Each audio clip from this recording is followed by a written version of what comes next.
Yes, the first episode of Andor is actually really good. Its writing is far superior to basically any other Star Wars product to come out in this millennia. And while you could argue that not a ton actually happens, the setup events that occurred during the episode were more than enough to keep me interested. And the storytelling was a breath of fresh air after the other products that have been released in the past year. So let's talk a bit about why this episode is a great example of show, don't tell.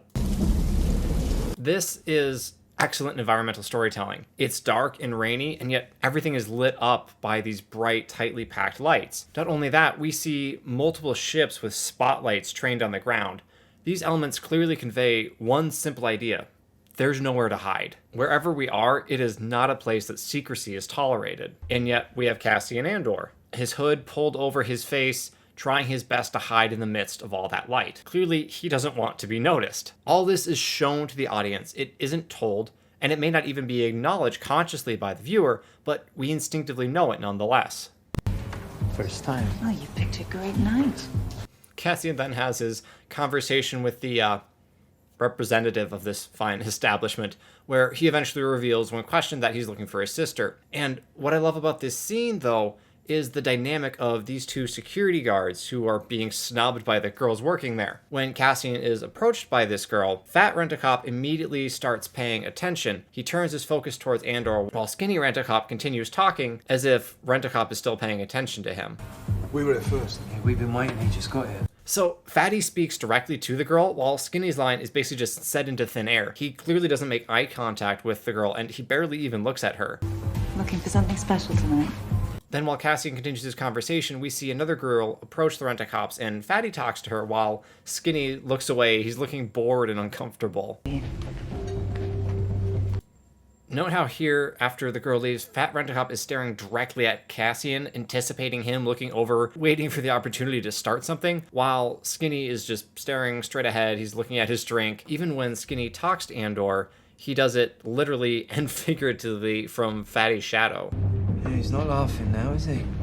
All these little pieces show us the power dynamic between these two. Clearly, one, larger and more confident, is in charge, while the other is basically just his lackey. And all of that can be gleaned from a few lines and from their body language. It's really well done. It tells us that the Rent-A-Cops are trouble, mostly because of Fatso. And they prove to be just that for Cassian, stopping him as he leaves the city and trying to rob him of some money he states is in his coat. Which brings us to our first fight scene breakdown of the series. So, normally I get annoyed when someone is being held at gunpoint and then just moves quickly and gets away without getting shot. But in this instance, it works, because Cassian chooses his moment. Oh, the pocket. He waits until Skinny starts to move towards his other coat pocket on the side where Fatso is. The momentary distraction for both of the Rent-A-Cops is enough for Andor to deliver his headbutt and dodge the inevitable shot from the blaster. And it's a pretty quick fight from there. Cassian is clearly the scrappier and tougher fighter, and Fatty never really stood a chance once the odds are even. I absolutely love how every action taken, the throat punch and the takedown here, and then Andor freeing the blaster, just have a lot of weight behind them. They look and they sound like they would really hurt. Seeing such a short, brutal fight that is over in seconds is refreshing in an era where hand-to-hand fights often are so drawn out, the combatants just shrugging off punch after punch to the face. Not here. Punch him in the throat, tackle him, take his gun, fight over. Help me now! Beautiful. He wins. That's it. That's all we had to do. Can you make a lie for me? Don't tell anybody you saw me. Don't tell anybody you know where I am. That's two lies. I love this droid. I wanted to point that out. That's hilarious. That's all. You're serious? Yeah. Who's gonna be asking? So Gavos was out.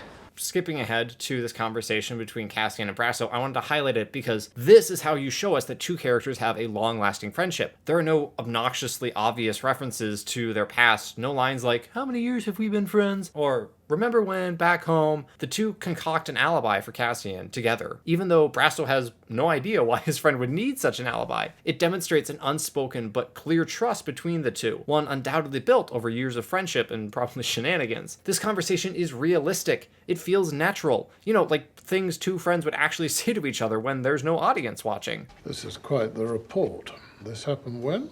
Last night, sir. This is possibly my favorite scene in this whole episode. The deputy inspector's character design is so fantastic, especially when he's contrasted against the chief inspector. The deputy is extremely well groomed. His uniform fits perfectly, and he stands at attention in front of his superior, whose uniform fits poorly and who just lounges at his desk.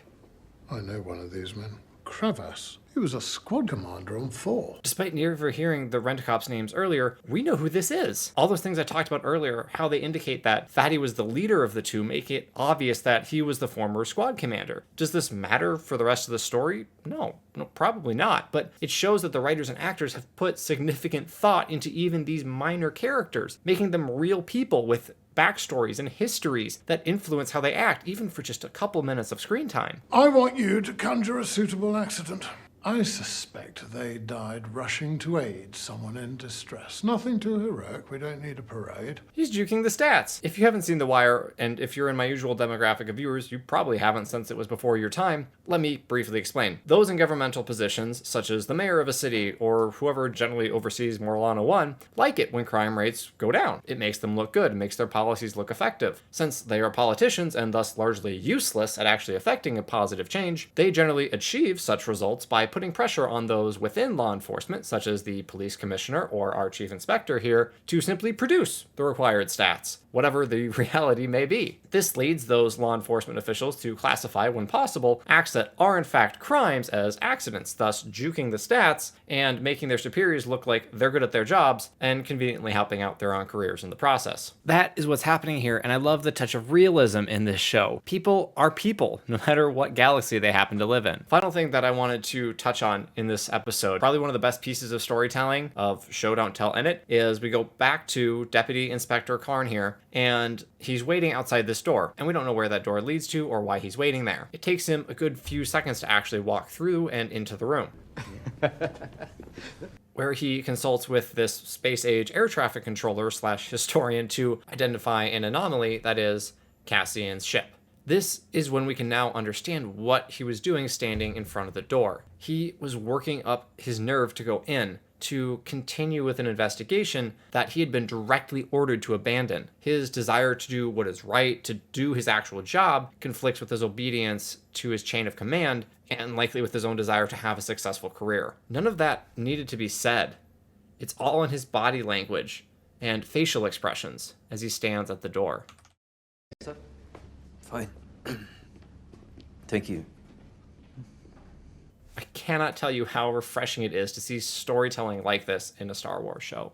So overall, despite episode 1 of Andor being a slow burn, admittedly, I really enjoyed it. It is clear that the creators took their time. The writers actually trust their audience far more than is typical for Disney writers, and the actors really put thought into their portrayals. These are hallmarks of a show that is, well, good, that has a story to tell, that isn't just created for some quick cash by using a much beloved character. It gives me hope for the future of Star Wars, and that's something I thought I'd lost.